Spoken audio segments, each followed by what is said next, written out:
गुइजू के mom dad दहाई को सीट पर बैठने के लिए बोलते हैं। गुइजू की मॉम दहाई को सबसे इंट्रोड्यूस कराती हैं। गुइजू बताता है ये मेरी बेटी का बर्थडे है। अभी तक दहाई को गुइजू की बेटी के बारे में नहीं पता था। गुइजू बताता है कि मेरी 13 साल की एक बिगड़ी हुई बेटी है।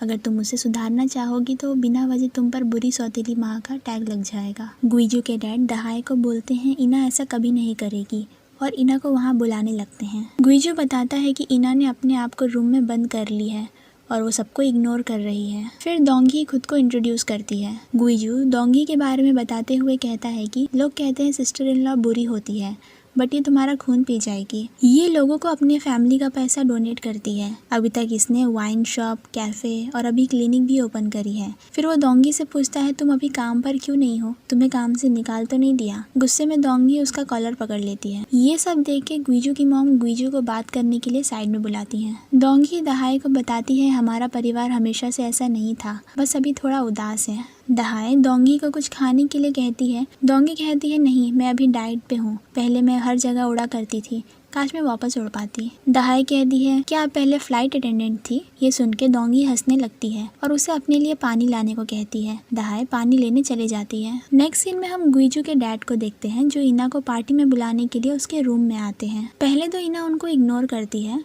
बट फिर सीवीड सूप बना है क्या पूछती है। नेक्स्ट सीन में गुइजू के डैड सीवीड सूप किचन में बनाते हैं, वहीं दहाई पानी लेने आती है। गुइजू के डैड केक पे कैंडल्स जलाते हैं। तभी वहाँ गुइजू और उसकी मॉम आते हैं। गुइजू गुस्से में रहता है और कहता है आप आज के दिन किसी बाहर वाले को कैसे बुला सकती हैं, आपने इना के बारे में एक बार भी नहीं सोची। गुइजू की मॉम कहती है मैं बस चाहती हूँ तुम जिंदगी में आगे बढ़ो और तुम्हें इना की इतनी फिक्र होती तो तुम उस दिन पानी में कूद के अपनी जान लेने की कोशिश नहीं करते। मैंने तुमसे कही थी सियोन मर जाएगी अगर तुम उसे शादी करोगे तो, पर तुमने मेरी बात नहीं सुनी और कहा मैं फ्यूचर चेंज कर दूंगा, लेकिन तुम कुछ नहीं कर पाए। तभी वहाँ इना आ जाती है और ये सब सुन लेती है। वो सीधा किचन की तरफ जाती है और अपने केक पर के कैंडल्स बुझाती है और अपने रूम में वापस चले जाती है। गुइजू भी वहाँ से चला जाता है। फिर बारिश स्टार्ट हो जाती है। इना अपने रूम से बाहर अपने डैड को बारिश में कहीं जाते हुए देखती है। इना सोचती है उसके पैदा होने की वजह से इस फैमिली में बैड लक शुरू हुआ है। बाहर बारिश में पार्टी का सब सामान और खाना भीगने लगता है। गुइजू के डैड खाना अंदर ले जाते हैं। रास्ते में वो गुइजू की मॉम से टकराते हैं जिन्हें पहले से ही चक्कर आ रहा था। गुइजू के डैड उन्हें पीठ पे उठा के ले जाते हैं और दहाई को स्टोव बंद करने बोलते हैं। दहाई एक चिमटे की मदद से स्टोव बंद करने की कोशिश करती है। तभी वहाँ इना आकर स्टोव बंद कर देती है। वो पूछती है तुम इसमें क्या मिला रही थी।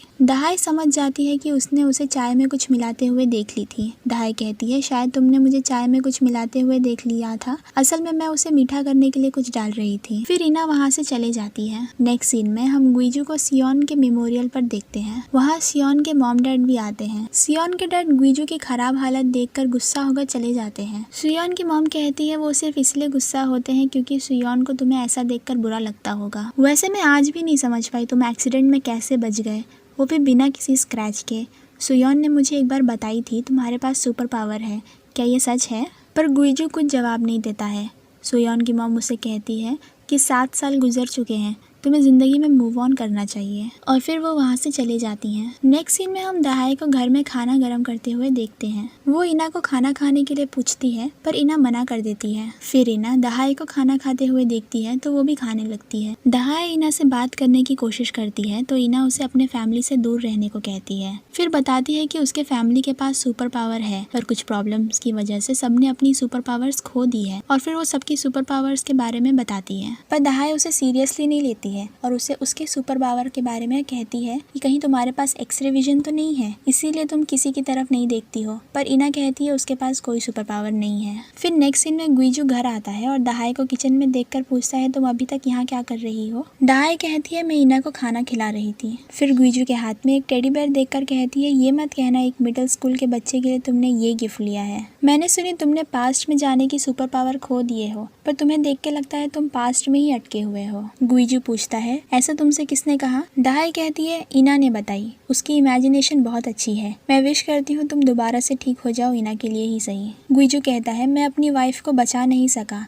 मैं किसी के लिए कुछ नहीं कर सकता। तो दहाई कहती है मैंने तुम्हें उस दिन पानी में टेडी बेयर को बचाते हुए देखी थी, बहुत पहले मुझे भी किसी ने बचाया था, पर मुझे लगता है उसे किसी और को बचाना चाहिए था। पर फिर भी किसी ने अपनी जान रिस्क में रख के मेरी जान बचाई तो मुझे जिंदा रहना चाहिए। तुम भी उसी की तरह हो जो लोगों की मदद करता है। गुइजू कहता है मैं किसी की जान नहीं बचा सकता। तुमने मेरी जान बचाई इसका मतलब ये नहीं है कि मैं भी तुम्हें कभी बचा पाऊँ। दहाई उसे बर्तन धोकर रख देना कहकर चली जाती है। दहाई अपने घर आकर सो जाती है। उसकी मॉम आके उसको राइस पंच पीने बुलाती है। यहाँ पर जिम वाली लड़की भी होती है, इसका नाम ग्रेस होता है। ये भी दहाई की मॉम को मॉम कहती है और अपने लिए भी राइस पंच पीने के लिए मांगती है, पर वो मना कर देती है और कहती है तुम्हें अपना फिगर मेंटेन रखना चाहिए। ग्रेस कहती है आप सिर्फ इसे अच्छा रोल क्यों देती हो और मुझे बेकार रोल, और फिर वो दहाई की एक्टिंग करने लगती है। दहाई की मॉम कहती है दहाई ज्यादा अच्छी एक्टिंग करती है, तभी इसने 2 पति फंसा पाई। फिर हमें दिखाया जाता है पास्ट का सीन जहाँ दहाई का पहला हस्बैंड उस दिन ग्रेस के साथ ही था, जो कि उनका पहले से प्लान था, और सेकेंड हस्बैंड जब बॉटल दहाई की तरफ फेंकता है तो दहाई बच जाती है,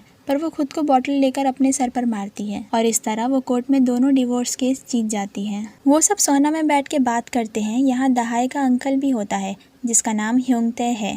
दहाई सबको बताती है कि इना ने उसको बताई कि उसके फैमिली में सबके पास सुपर पावर है। यह बात तो सोचने वाली है क्योंकि उनके फैमिली में एक जिम के अलावा और कोई भी इनकम का जरिया नहीं है। फिर भी ये लोग इतने अमीर कैसे हैं? अगर इना की बात सच हुई तो गुइजू की मॉम पहले ही लॉटरी नंबर और स्टॉक रेट्स देख लेती होंगी। ग्रेस कहती है हमें उनके बारे में किसी को बता देना चाहिए। ह्योंगते कहता है किसको? नेशनल इंटेलिजेंस सर्विस को या मार्वल्स को, और फिर वो सब लोग हंसने लगते हैं। दहाई कहती है इससे भी फनी बात तो ये है कि उन सब ने अपनी सुपर पावर्स मॉडर्न लाइफस्टाइल की वजह से खो दी है, और फिर वो सब और जोर से हंसने लगते हैं। नेक्स्ट सीन में गुइजू इना को हैप्पी बर्थडे कहकर टेडी बेयर गिफ्ट करता है और चला जाता है। इना टेडी बेयर ड्रॉर में रखती है जिसमें पहले से ही काफी सारे टेडी बेयर थे।